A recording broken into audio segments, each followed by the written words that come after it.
Hello, and welcome to the ECR Retail Loss, Sell More and Lose Less podcast series. My name is Colin Peacock. I work with a community of experts and academics who are keen to share their latest research findings and best practices.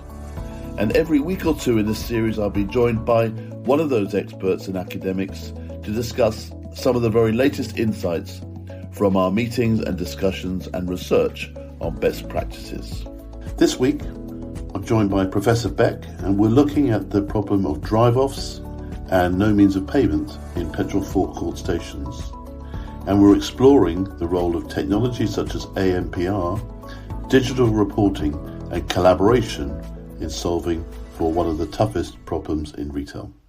And what was interesting was, we had some really, lively and informed presentations, didn't we, by a number of retailers who are clearly working very hard in this area. I think some of them made some quite impressive progress in terms of addressing this issue of forecourt losses, in particular driveaways and non-payment of fuel and so on. And so there was some great, learning around the approaches that they were adopting. And this is very much a problem that can be certainly managed through technologies. It's one of those situations, isn't it, where, it's very rare you end up with offenders who purposefully carry around some form of ID as they're doing their crime. Imagine if shoplifters were walking into the store with a recognizable license plate hanging around their neck so you could go away and look them up on a database.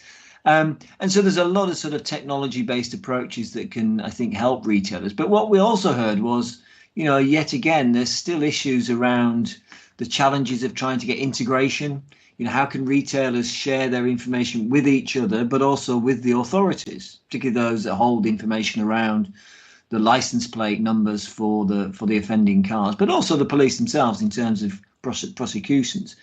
And so there's still, I think, a lot of frustration within the industry. That's what I heard around the challenges of trying to get the information to be shared that can help everybody, but also try and deal with some of the issues around collating evidence between retail organisations, but also getting access to the information to speed this whole process up. So there were a lot of pluses around some clever use of technologies, but still I think some frustrations, wasn't there, around still the limitations of getting the information that can enable these organisations to be even more effective in this area. Yeah, I think you sort of said it quite well, sort of almost like this, the solution to this is almost in our hands, and yet somehow we've construed it so there's still bits missing, such as being able to look out the driver details that other organisations like parking organisations have, and yet the petrol retailers don't seem to have, at least the ones that were on the call. So it was interesting. It's interesting also whether how big a priority this is for some retailers. I think we were sort of clearly saw some retailers acting faster than others, some slower than others. I guess that just reflects the fact that there's lots of fires burning for retailers, literally, and especially if they've got a forecourt, petrol forecourt, as well as a big store. Yes, I mean one of the the questions that really hasn't been answered by this group so far, is how do petrol forecourt losses compare to store-based losses? How big of a problem is it compared to the problem that's happening next door in the store itself? What percentage of sales is being lost through this problem? And we haven't actually got that number yet, I think. And it would be very interesting to know because, we heard retailers who were making an investment decision not to roll this technology out across all of their forecourts, only some of them. And so, it makes you think, how big a problem is it? Or are you being able to measure it as well as you would hope to begin to understand the size of the prize in terms of the investment of these sorts of systems? Because, we heard some really successful data coming out, around the ability to block persistent offenders by being able to identify it and trying to deal with some of the cloning issues. But I think, there's a really interesting point that was made by one of the retailers, which was around, we've seen this, haven't we, in store-based problems, which is how do you get staff to use the reporting systems well and consistently.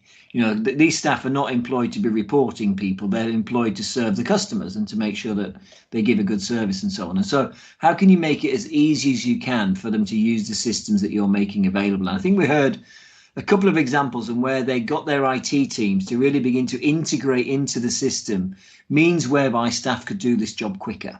The lookup idea, whereas, if you want to just test, is this car related to other things? Well, let's make it easy for the staff to do that quickly. Otherwise, they won't do it and they'll move on to other things because they're busy people. And so I was very impressed by, them being able to get their IT teams involved and making some what we would consider to be pretty, clever, quick fixes in there that suddenly made reporting more effective, more reliable, and the system more effective. So I think that was very encouraging to hear as well. Yeah. Well, look, we'll anniversary this meeting again in January 2025 and see what progress has been made. I know a lot of them were saying they were doing stuff in this space.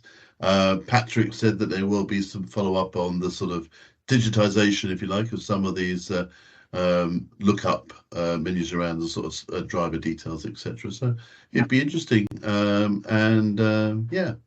I shall certainly look forward to it. So thank you very much for that quick recap, and I'll see you next time. Cheers, Colin. Bye-bye. Take care. Bye-bye. Well, that's all we have time for this week. Thank you for joining us, and thanks to all the ECR Retail Loss community for the sharing of their knowledge, their research, and latest learnings that ensure that we become truly a global platform for learning. My name is Colin Peacock. This is the Sell More and Lose Less podcast, and if you liked it, please subscribe so you automatically get all future episodes. And also, if you think your colleagues and friends might also like it, please ask them to follow ECR Retail Loss on LinkedIn and tune in to our next podcasts. If you didn't like it, then let us know and we'll try and fix it. Either way, see you next time. Thank you again.